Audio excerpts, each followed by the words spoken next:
Hello and thanks for joining me on this first video all about air assist. Now, what does air assist try to achieve? An external air assist pump tries to achieve cleaner and deeper cuts.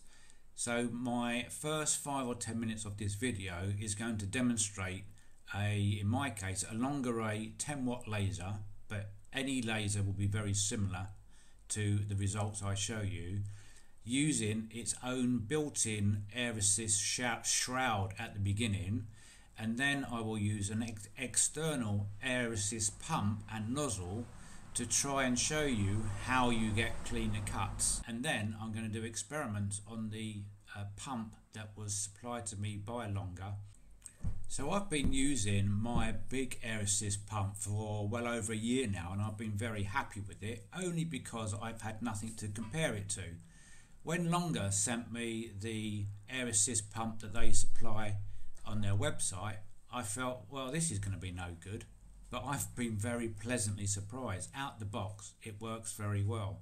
And with a few tweaks I'm going to show you within this video, I'm going to get it working even better. However, I do feel this is the first of several videos because I'm filming this after I've done all the tests. So the first 5 or 10 minutes you might find interesting because I'm going to show you the results. The testing part where I'm blowing up bags and using a swing gauge to try and get some base figures of air volumes and pressures, you may find that a bit boring, so use the chapter markers to skip by. And then the conclusion, if you just jump to the end, it will show you my test findings. And then from those test findings, I'm going to create an adapter for my long array 10-watt laser to try and create better and deeper cuts. Anyway, hope you like the video. It's a little bit unusual. View the first 5 or 10 minutes, they're quite interesting. Look at the conclusion and see if you can make your cuts cleaner and deeper for very little money. So the testing has begun. I'm laying down the benchmark. This is my 10 watts with the air assist from the standard witch's hat nozzle or cone, and it's all to do with this air pump. We're going to see whether I can adapt this air pump to make it work better and improve cuts.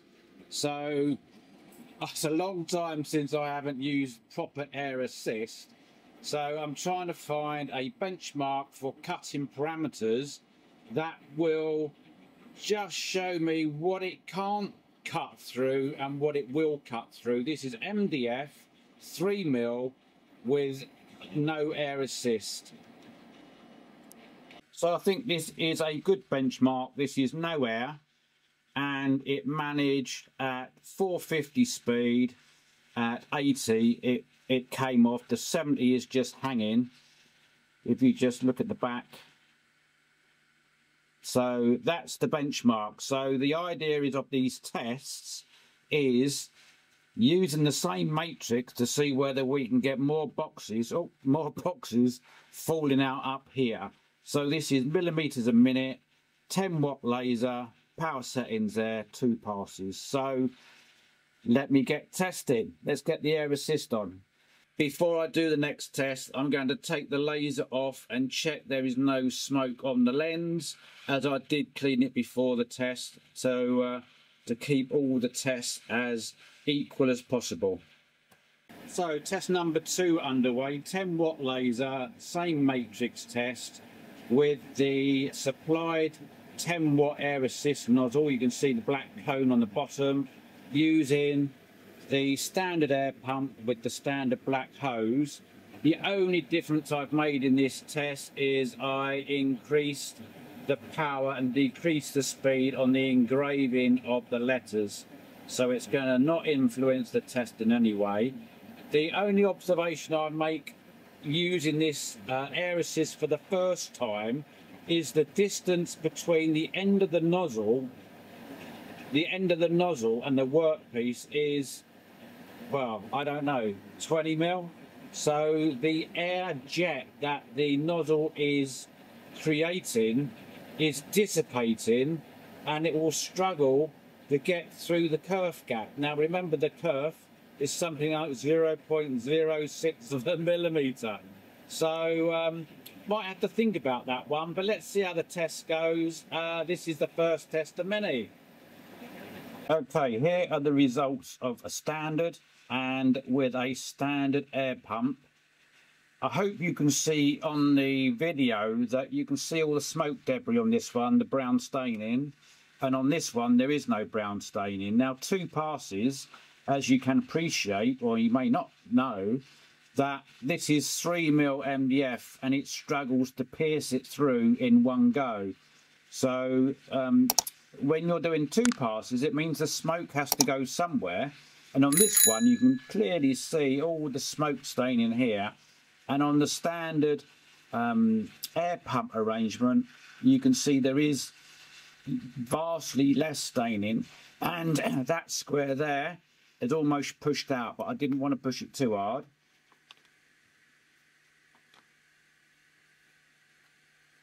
And then you can see on the backs, I'll just come up here, you can see on the backs there is a slight difference on the penetration that you're getting, but the idea is to make things drop through, so we will continue.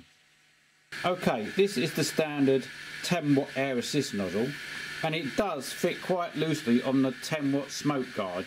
So what I've now done, I put 1 wrap of standard insulation tape. In fact, 1 wrap was just too much, so I've cut a little bit off. And what I'm trying to do here is stop any air escaping out of the gap formed around the brass and the cone. I'm now going to redo my second test because I was expecting better results. Okay, there's less staining, but I really expected more boxes to drop out. Let's see whether this simple modification makes any difference, because doing some other tests, I've realised that any air escape is not helping you, and there is going to be air escape around the brass and the nozzle. So let's do another cut test. Okay, this is a bit of a surprise result. My base, my first test standard setup, just plugging everything together. Now this was just adding the blue electrical tape around the 10-watt smoke guard, and it's cut better, and there's, to my eyes, you may not be able to see it, there is less smoke staining. So that's a pleasant surprise. I will continue testing. I'm going to leave the blue tape around the nozzle because I now know it was leaking air around there. So onwards to the next test. So test number 3 is blue tape around the smoke guard, remove the brass nozzle, and inserted a piece of 8mm silicone with a piece of blue tape to make an airtight seal with the standard hose pushed into that. First one is standard, no external air assist pump. This then is the air assist pump as it comes out the box. This one then is blue painter's tape around the 10-watt smoke guard, and this one is a blue tape around the smoke guard, and then removing the brass nozzle out of the pump and putting a piece of 8mm silicone in, bit of electrical tape to make a seal, and then push your standard hose in. And you can see it's cut a few extra boxes, which is good. You can see it's cut a few extra boxes. The smoke, there's a lot of smoke residue on no external air assist pump. Then you've got this one, which makes a big difference between these two. And then these two are pretty much the same. Anyway, I've got a few more tests to do, so I'll continue. So test number 4 is the 8mm silicone straight in, and then on the other end, the blue tape, painter's tape around the smoke guard, and then a small section of the original black tube pushing down my silicone. Okay, test number 5 is taking off the front cover plate and connecting 2 8mm hoses with a T going straight into the standard nozzle with a small black reducer which was cut off the existing tube. Yeah, let's see what it does.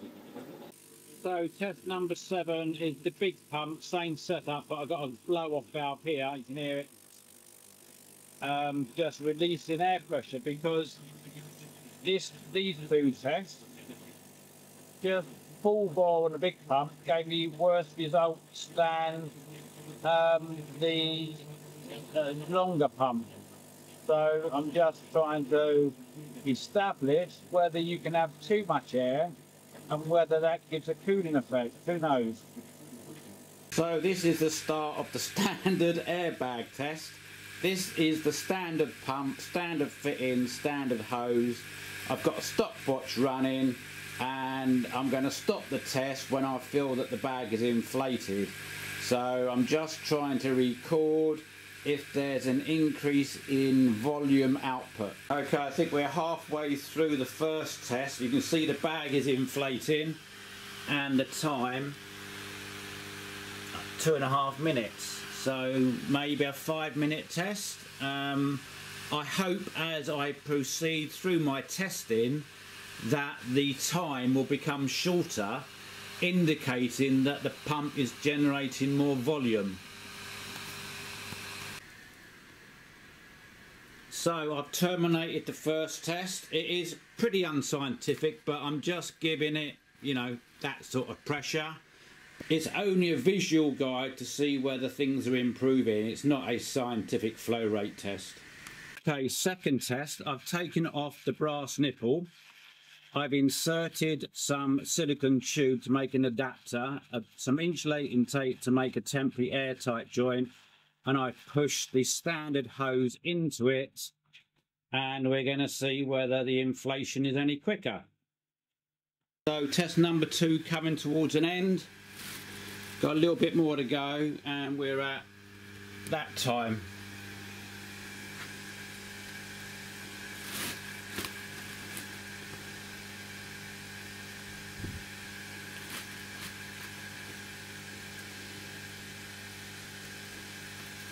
Right, I'm going to call it there at that time. Air test number 3. I've now blanked off the small hose. I've introduced a 6mm silicone hose directly into the air pump and going to record the volume. I hope it's a lot quicker.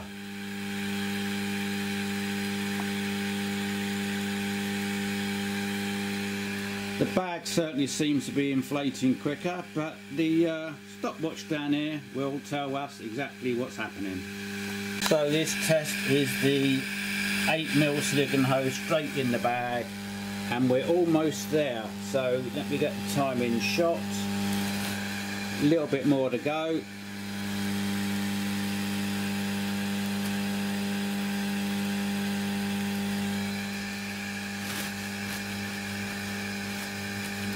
I'm going to call it there. Where's the switch? So the next test is taking off the air box, as I'm calling it, and doing this modification, and we're going to see how long this takes. So the bag is really getting up to pressure now when we're at 2 minutes 52. A little bit to go, but I'm going to get ready to turn the switch off.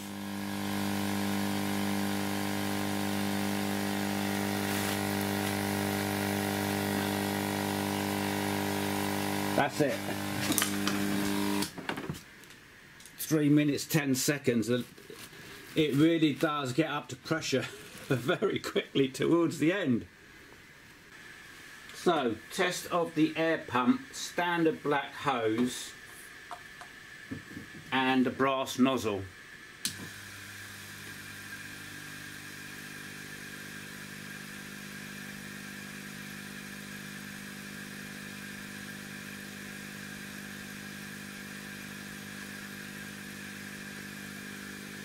Test now, standard pump, brass nozzle removed with a short piece of silicone tube as an adapter.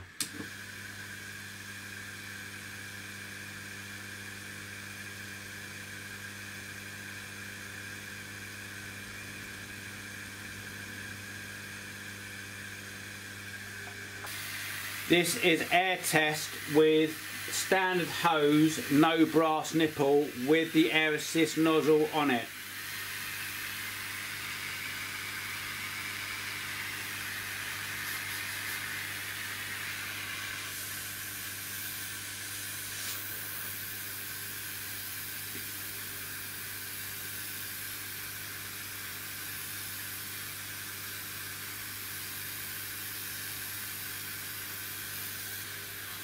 Standard setup with the brass nozzle on the pump, standard black hose and air assist.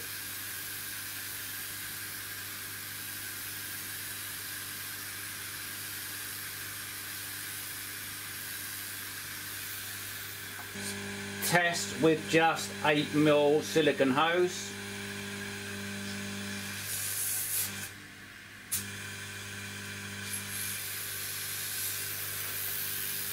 .8mm silicone hose with air assist.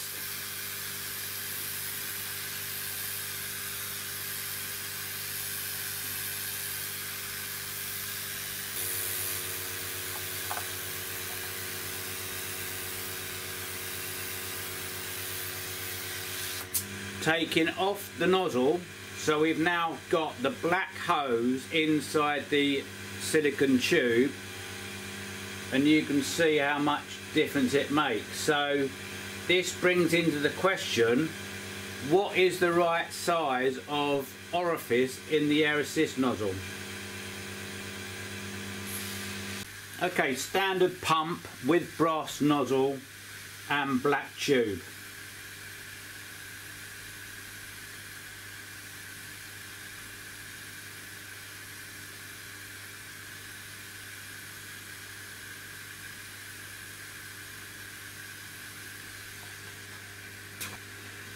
Removed the brass nozzle, black tube.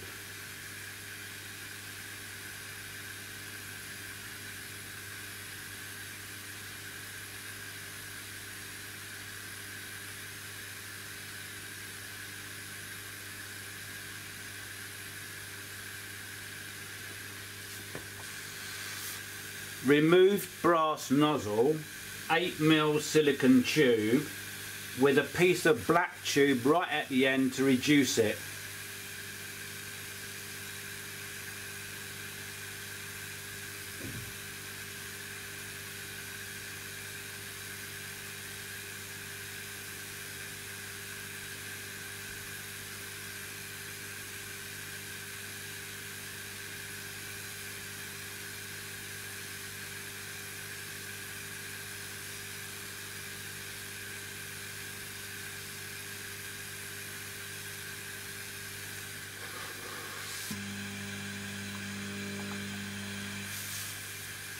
Taking out the black piece at the end and holding the 8mm tube on.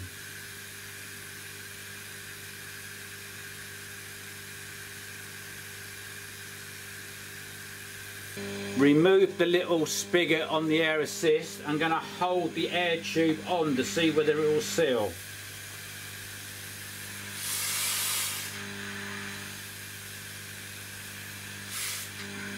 It's very difficult.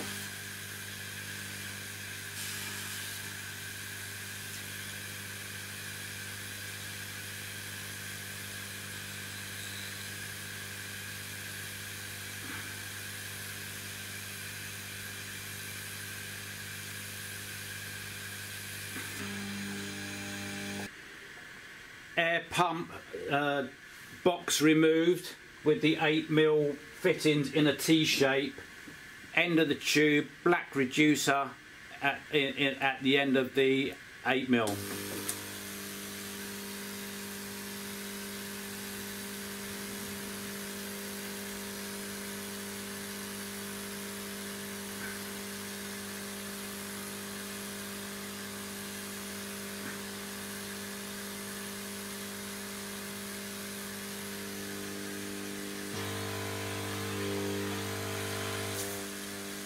Taking out the black reducer.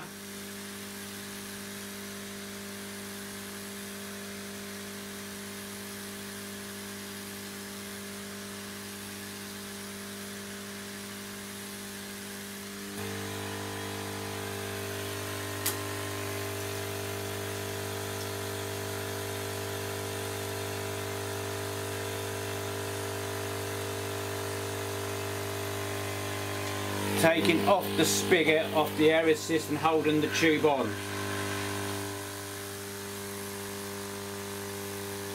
Wow. Wow, wow, wow.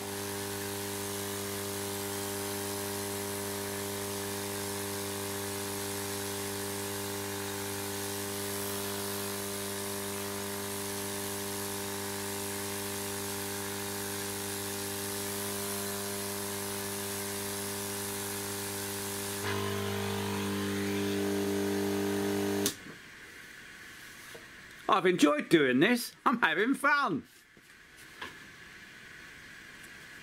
This is the flow test standard pump with brass nozzle. Flow test, brass nozzle removed, just using the black tubing. So this is test number 5, airflow. So this is the front cover removed 8mm pipe with the black tube right at the end doing the restriction, and that is the flow rate. So what's the conclusion to all my testing is that this air pump I really do like. I'm going to start using it instead of my big bad noisy old pump, so that's a bonus. So you can see with no air assist far right, you do get a lot of smoke staining across your work just by having the standard setup. So take the air assist out of the box, put it all together and plug it in. You reduce the staining across the workpiece. Add in the blue painter's tape around the air assist. Add in the blue painter's tape around the smoke guard. Stops air leaking, and it made it cut better. Then removing the brass spigot, so this part out of my pump, you can see it's a very small bore. It made it cut better and faster. Then all the other tests that I did made very little difference. So changing the black pipe up to a 6mm inside bore pipe. I've written 8mm there, but it's 8mm outside, 6mm inside. Made very little difference. We're now looking at these two here. Then I took off the air box off the air pump, thinking that would make a massive difference, and it made very little difference, if anything. Then I had my big pump, and I was very surprised that my big pump, and I will have to check what flow rate it gives, was actually worse. So more testing is needed on the big pump and also this pump, because I know I can still make it cut a lot better. But the big pump, it's a single diaphragm pump, where the longer supplied pump is a twin diaphragm pump, and whether it's the smooth sensation of the air coming out makes a difference, I don't know. Is my bigger pump putting out too much air and cooling the cut as it's happening? I don't know. Then this one really did surprise me. This was my big pump, and I put a bleed off pipe on it so to reduce the flow and volume going down to it, down to the nozzle, and it cut worse. So air assist, I think it's going to take me down a big rabbit hole, because it's not just get it out of the box and use it, it's get it out of the box, understand it, understand what you're trying to do with the air assist. We are trying to blow air down a very small gap, and that gap, remember, is called the kerf. And our kerf is very small on these lasers, something like 0.06 or 0.08 or 0.1, depending what laser module you have. So, in conclusion, put tape around the smoke guard, and if you've got the brass nozzle on the end of your pump, then remove that and make a airtight seal with the black hose, and your cutting will improve. Now, I do have a part 2 of this video in the pipeline. I've got to make some gadgets. I've got to design some parts, create them out of plywood, and do some further testing. but I'm very confident that I'm going to get more squares cut out. So I'm looking at this one. I can almost guarantee, I'm not a betting man, but if I was a betting man, I hope to see more squares cut out of my version 2 of this video. So thanks for watching. For those of you that watched it all the way through, thank you. I have put some information in the video which, you know, the people that like the science behind it will find interesting. But yeah, more testing. So the next video will have less testing, just more test results. But I had to get a benchmark for myself to refer back to for part 2. So if I'm making the video, I might as well share it, because some people might find that interesting. Anyway, that's Andy, as ever, wishing a good afternoon and continue to make some happy smoke, and I'll see you in the next one. Thanks for making it to the end of my videos. If I've earned your respect and your trust, perhaps you would consider subscribing to my channel. It really does make a massive difference. And maybe you would like to watch some of the videos popping up on the screen now. Let me know what you think. Cheers for now.